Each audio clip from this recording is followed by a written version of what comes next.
안녕하세요 여러분, 김정현입니다. 여러분들은 살면서 혹시 복수하고 싶은 사람이 있으세요? 저는 그런 사람이 몇 명 있었어요. 너무너무 미워서 말로 표현할 수 없을 만큼 미워서 저주를 퍼부었던 적도 있고 나쁜 생각을 한 적도 있었어요. 오늘은 이런 사람이라고 표현하기도 좀 아깝지만 이런 사람에게 어떻게 하면 확실하게 복수를 할 수 있는지에 대한 이야기를 나눠보려고 해요. 좋아요하고 구독 많이 눌러주시고 영상 끝까지 시청해 주시면 좋겠습니다.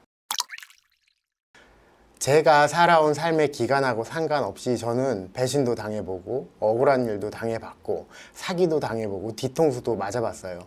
이렇게 표현을 하니까 바보가 따로 없네요. 그때마다 드는 감정은 분노가 치밀어 오르기도 하고 자포자기도 하고 삶의 끈을 놓아버리고 싶기도 했어요. 그러다가 결국은 복수를 하기로 결심을 해요. 저는 이런 복수를 어떻게 할까 몇 년 동안 고민을 했던 적도 있었어요. 그런데 이런 마음을 계속 가지고 있게 되면 나타나는 부작용이 주변에 있는 모든 사람, 아니 사람이라는 존재에 대해서 아무것도 믿고 싶지가 않아져요. 물론 저만 이런 일을 당한 건 아니라서 저 같은 부작용을 온 세상 사람들이 다 느낀다면 세상은 불신으로 가득 찬 영화에나 나오는 미래 세계, 그 삭막한 도시가 되지 않을까라는 엉뚱한 생각도 좀 해보는데요. 나는 이렇게 괴롭고 힘든데 미칠 것만 같은데 과연 상대방은 어떨까요? 상대방도 그런 마음이 들까요? 아니죠. 상대는 전혀 그렇지 않을 거예요. 그리고 내가 어떤 심리 상태인지 내 고통이 어떠한지 관심도 없고 신경 쓰지도 않아요. 그래서 이런 복수의 감정은 그저 당한 사람만 바보가 되는 게임이에요. 언젠가 영상에서 한번 말씀드린 적이 있는 것 같은데 간디가 진정 강한 자만이 용서할 수 있다라는 말을 남겼어요.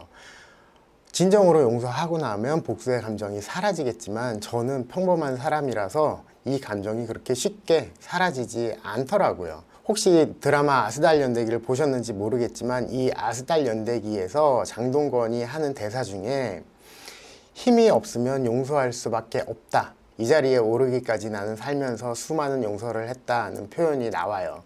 결국은 힘이 없으면 굽힐 수밖에 없다는 뜻이겠죠. 그러면 저는 강한 자, 힘이 있는 자가 못 되니 복수도 용서도 할 수 없는 걸까요? 계속 내 마음속만 지옥으로 살아야 할까요? 누군가를 미워하는 감정만큼 에너지를 소모하는 일도 없어요. 상대는 신경도 쓰지 않는데 이런 놈 저런 새끼 저주하면서 사는 것만큼 피곤한 일도 없어요. 밤새 꿈속에서 싸우느라고 어금니를 꽉 깨물어서 아침에 눈을 뜨고 이가 아팠던 적이 한두 번이 아니었거든요. 저는 누군가 최고의 복수는 내가 잘 사는 것이라고 했어요. 보란듯이 잘 사는 것, 이것만한 복수가 있을까 싶은데 이가 갈리고 지옥 같은 마음이 잘 살기 위한 원동력이 돼서 쑥쑥 성장할 수 있다면 이건 복수가 아니라 고마운 감정까지도 들 것 같아요.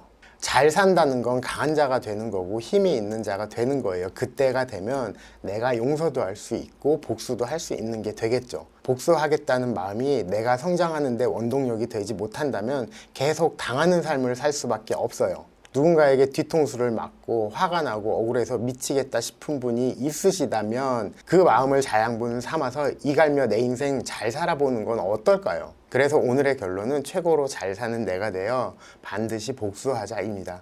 그래도 지금 당장 응징할 수 있는 건 응징하는 걸로. 오늘 영상은 여기까지 하겠습니다. 감사합니다.